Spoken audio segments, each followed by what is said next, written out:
नमस्कार दोस्तों, बहुत बहुत वंदन है, स्वागत है आप सभी का हमारे YouTube चैनल प्रिसाइज ज्योतिष बाय दीपेंद्र मणि शुक्ला। दोस्तों, सबसे पहले तो आप सबको नवरात्र की बहुत बहुत बधाई। आज पंचम नवरात्र है माता स्कंद माता का। इसके उपरांत हम अपने विषय पे आते हैं। जैसा कि अभी तक हम लोगों ने चर्चा की, सभी ग्रहों के बारे में जानकारी दे रहे हैं आजकल। सबसे पहले हमने सूर्य की बात की, फिर चंद्रमा की, फिर मंगल की। कल हमने बुध और देवगुरु बृहस्पति की बात की। उसी क्रम में आज दैत्यों के गुरु श्री शुक्राचार्य जी के बारे में बात करेंगे और न्यायाधीश की पदवी प्राप्त किए शनिदेव के बारे में बात करेंगे। दोस्तों, अगर हम दैत्य गुरु शुक्राचार्य की बात करें तो पुराणों में इनको महर्षि भृगु का पुत्र कहा गया है। मतांतर से ये वन आइड हैं, यानी एक आंख से काने कहलाते हैं। बहुत चमकदार, उज्जवल, धवल बिल्कुल इनका स्वरूप है।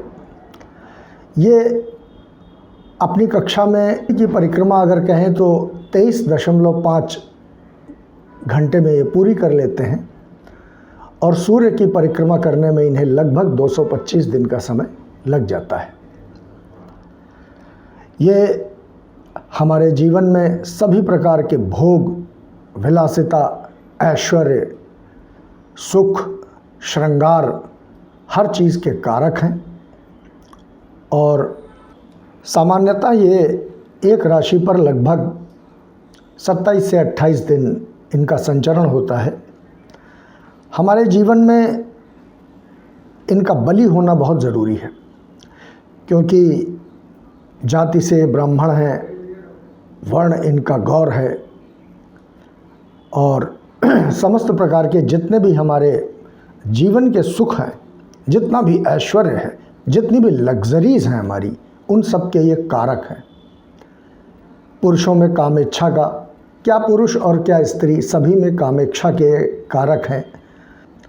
स्त्री संसर्गजन्य रोग जो होते हैं उनके कारक हैं। कफ, पित्त, इन सब के ये कारक हैं। प्रायः ये 25 से और 28 वर्ष, कभी कभी ये 32 वर्ष तक जाके भी अपना संपूर्ण प्रभाव मनुष्य के जीवन पर डालते हैं। इनका हमारी कुंडली में मजबूत होना बहुत ज़रूरी है, क्योंकि अगर किसी का शुक्र किसी की कुंडली में नीच का है, चूँकि दैत्यों के गुरु हैं, इसलिए भोग विलास में थोड़ा रुझान इनका ज़्यादा होता है। अगर किसी की कुंडली में शुक्र ग्रह नीच का है तो उस व्यक्ति के प्रति लोगों का आकर्षण कम हो जाता है। अपनी प्रेजेंस से वो दूसरों को प्रभावित नहीं कर पाता है। सजने संवरने की प्रवृत्ति उसकी कम हो जाती है। और अगर किसी का शुक्र उच्च का है, बली है, ग्रहों से, अच्छे शुभ ग्रहों से दृष्ट है, बलाबल लिए हुए है, ऐसा व्यक्ति बहुत आकर्षक होगा, नेत्र बड़े अच्छे होंगे, वाणी बड़ी मधुर होगी, रंग गोरा होगा और अपनी बातों से वो दूसरों को बहुत जल्दी प्रभावित कर लेगा। खासकर जो एक विपरीत लिंग है उसको ये बहुत जल्दी प्रभावित कर लेता है। ऐसे व्यक्ति साफ़ सुथरे रहेंगे, बाल वगैरह इनके बहुत अच्छे बने होंगे, परफ्यूम का बहुत अच्छा इस्तेमाल करेंगे, सजने संवरने की प्रवृत्ति इनके अंदर बहुत होगी।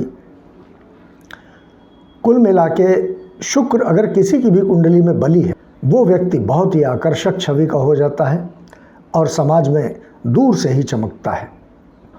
आप किसी भी फिल्म स्टार को देखिए, उसका शुक्र का बली होना बहुत ज़रूरी है। किसी भी गायिका या गायक को देखिए, उसका शुक्र का बली होना बहुत ज़रूरी है।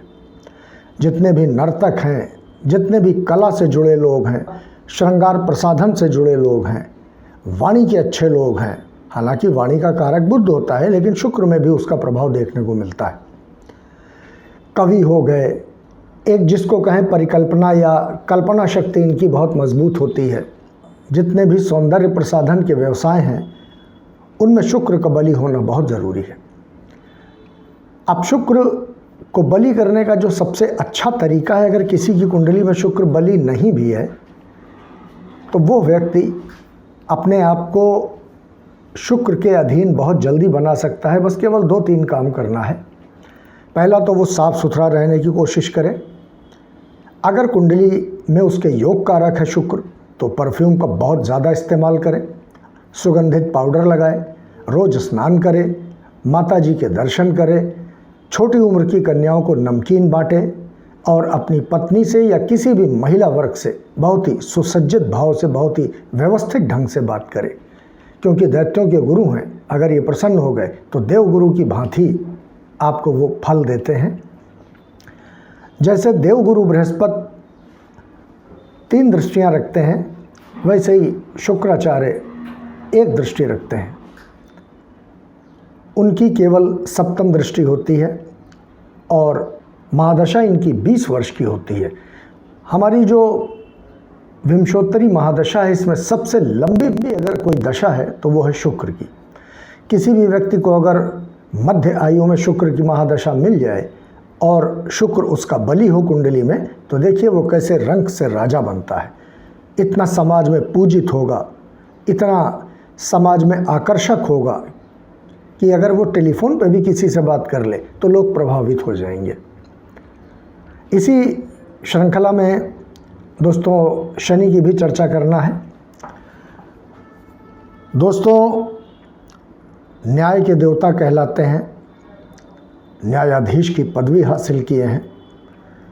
किसी प्रकार का सोर्स इनके ऊपर नहीं चलता है, केवल आपकी सात्विकता, ईमानदारी और दूसरों के प्रति प्रेम ही इनसे जीत दिला सकता है। दोस्तों, पुराणों के अनुसार सूर्य की दूसरी पत्नी छाया के गर्भ से इनका जन्म हुआ था। चूँकि लगभग 10.5 घंटे में ये पृथ्वी की परिक्रमा कर लेते हैं और सूर्य की परिक्रमा करने में इनको लगभग 30 वर्ष का समय लगता है। चूँकि चाल इनकी बड़ी स्लो है, बहुत मंद गति से चलते हैं, इसलिए इनको मंदाचारा भी कहते हैं, शनिश्चर भी कहते हैं। चूँकि किसी प्रकार का सोर्स नहीं लगता, ये मैं पहले भी बता चुका हूँ, तो इनको जीतने का अगर कोई सबसे प्रमुख कारण है तो वो आप ईमानदार रहिए, अच्छे रहिए। समाज के जो निचला वर्ग है, यानी निचला वर्ग का मतलब ये हो गया कि आपके जो दफ्तर में, घर में जो आपकी सेवा करने के लिए लोग आते हैं, मज़दूर हो गए, श्रमिक हो गए, कामगार हो गए, इनसे अपना रवैया बहुत अच्छा रखिए, तो शनिदेव बहुत ज़बरदस्त प्रसन्न हो जाते हैं। ग्रह मंडल में एकमात्र ऐसे ग्रह हैं जो अपने साथ 3 वलय को जोड़े हुए हैं। इतने खूबसूरत ग्रह हैं कि अगर लेटेस्ट की कोई भी तस्वीर देखिए तो शनि सबसे अच्छा सुंदर प्रतीत होता हुआ ग्रह है। लेकिन चूंकि कालपुरुष में इनको दुख प्रदायक ग्रह कहा गया है, तो जितने भी दुख हैं, जितनी भी तकलीफ़ें हैं, जितनी भी पीड़ा है, कहते हैं ना कि शनि की 7.5 और किसी ग्रह की 7.5 क्यों नहीं चलती।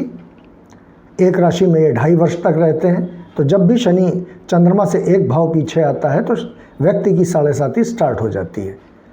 शनि की ढैया तो आदमी को बिल्कुल ईमानदारी के पथ पे लाके डाल देते हैं, इसीलिए आदमी इनकी 7.5 और ढैया वगैरह से घबराता है। हमारे शरीर में इनका जो स्थान है वो चूँकि साहसी हैं, निर्भीकता प्रदान करते हैं, न्याय करते हैं, कफ के, साहस के, हमारे शरीर में घुटनों से लेकर पिंडलियों तक इनका अधिकार क्षेत्र होता है। जितने भी कारखाने हैं, जितनी भी मशीनरी है, जितने भी श्रमिक हैं, जितने भी कामगार हैं, इन सब का अधिपति हैं शनिदेव। किसी भी प्रकार की लोहे की वस्तु है, मोटर गाड़ी का शोरूम है, जितने भी आपके सबऑर्डिनेट्स हैं, इन सब का प्रतिनिधित्व है। और यदि आपको शनिदेव को प्रसन्न करना है तो कोई बहुत लंबा चौड़ा काम करने की ज़रूरत नहीं है। ये एक बहुत छोटे से पाठ से, बहुत छोटी सी पूजा से अति प्रसन्न हो जाते हैं। आप शनिवार को इनका नाम लीजिए, 108 बार इनके दर्शन कीजिए। लेकिन हाँ, दर्शन करने में एक चीज़ बहुत ज़रूरी है कि इनकी नज़रों में कभी अपनी नज़रें मत डालिए, थोड़ा सा साइड में खड़े होकर इनके दर्शन कीजिए, क्योंकि कहते हैं ना शनि की वक्र दृष्टि, इसलिए शनि की नज़रें हमारे ऊपर नहीं पड़नी चाहिए। उनके चरणों की ओर देख के उनका दर्शन कीजिए। तिल का दान करिए, लोहे का दान करिए, सरसों के तेल का दान करिए, पीपल की 7 परिक्रमाएं लगाएं, पीपल के नीचे सरसों के तेल का दिया जलाएं। देखिए फिर शनिदेव आपको कहाँ से कहाँ ले जाते हैं। तुला इनकी उच्च राशि है, मेष राशि में ये नीच के हो जाते हैं, और मकर और कुंभ राशि इनकी स्वयं की अपनी है। जब कोई भी ग्रह अपनी स्वयं की राशि में बैठता है तो वो हमेशा अच्छे ही फल देता है। वो अपनी राशि में बैठे या अपनी राशि को देखे, उससे कोई फ़र्क नहीं पड़ता। हालांकि देखने पे शनिदेव ज़्यादा बली करते हैं बनिस्बत बैठने के, लेकिन अगर अपनी ही राशि में बैठे हैं तो वो बहुत अधिक अच्छा प्रभाव देते हैं। तो दोस्तों, शनिदेव अगर आपसे प्रसन्न हैं तो समझ लीजिए कि किसी प्रकार का कोई दुख, दारुण, कष्ट आपके जीवन में नहीं आएगा। शनिदेव को प्रसन्न करने का एक सबसे अचूक उपाय और भी है। अगर आप शनिदेव के संपर्क के संबंध में कोई काम नहीं कर सकते तो आप श्री हनुमान जी की शरण में जाइए। मंगलवार और शनिवार को सुंदरकांड का पाठ कीजिए, श्री हनुमान चालीसा का पाठ कीजिए, और हनुमान जी की अगर आराधना करते रहते हैं तो शनिदेव की कोई पीड़ा आपको वैसे ही नहीं होगी। इसलिए शनिदेव की कृपा पाने के लिए सभी का आदर कीजिए, खासकर जो आपके सेवक हैं, आपके घर के नौकर चाकर हैं, आपकी फैक्ट्रीज़ में जितने भी वर्कर्स हैं, इनका बहुत ख्याल रखिए। यथासंभव दूसरों की मदद कीजिए। शनिदेव आप पर कृपा करेंगे, आप पर मेहरबान होंगे। तो दोस्तों, आज अपने ग्रहों के बारे में जानकारी देने का 5वां दिन है, और अब तक हमने सूर्य, चंद्रमा, मंगल, बुध देव, देवगुरु बृहस्पति, शुक्रदेव, शनिदेव, इन सब पर अपनी चर्चा की। कल ग्रहों के बारे में हमारा अंतिम दिन होगा। केतु और राहु के बारे में आपको एक सूक्ष्म जानकारी देंगे। इसके उपरांत संडे को अवकाश होगा। मंडे को हम पुनः बोर्ड पर आकर आपको कुंडली की जो भी जानकारी हमें अपने गुरुओं के द्वारा मिली है वो सब आप तक पहुंचाएंगे, शेयर करेंगे। जो लोग जानते हैं वो अपने को और परिष्कृत करें, जो लोग नहीं जानते हैं वो अपना कैरियर बनाना चाहते हैं तो इस लेक्चर्स को सुने, अपने आप को और मजबूत करें। और अगर नहीं भी सीखना चाहते हैं तो कम से कम अगर 100-125 दिन हमारे लेक्चर्स को सुन लिया तो इतना ज़रूर हो जाएगा कि अपनी कुंडली देख के अपने बारे में जान सकें कि कब हमारी 7.5 चलने वाली है, कब हमारी ढैया चलने वाली है, कब शनि हमारे फेवर में आएंगे, कब शनिदेव हमारे विपरीत चले जाएंगे वगैरह, या कौन सा ग्रह कैसे काम करेगा हमारे ऊपर, कौन सा उच्च का है, कौन सा नीच का है, ये सब कम से कम वो अपने बारे में तो जान ही लेंगे। कौन सी महादशा चल रही है, उस महादशा का हमारे जीवन में क्या फल होगा, सब चीज़ें वो जान जाएंगे। तो दोस्तों, देखते रहिए प्रिसाइज ज्योतिष बाय दीपेंद्र मणि शुक्ला। आपसे कल पुनः भेंट होगी, और चूँकि माता जगदम्बा का पावन पर्व चल रहा है, आप माता जगदम्बा की आराधना करिए। सभी देव आप पर कृपा करें, ऐसी मेरी माता जी से कामना है। आपको सुख, संपन्नता, ऐश्वर्य, धन, आरोग्य सभी कुछ मिले, ऐसी मेरी माता जी से आराधना है। तो मित्रों, आज अपनी वाणी को यहीं विराम देते हैं। कल पुनः भेंट होगी। इस चैनल को सब्सक्राइब कर लीजिए, शेयर करिए, लाइक करिए, और रोज़ शाम को 6 बजे देखा करिए। तब तक के लिए जय हिंद, जय भारत, जय गणेश।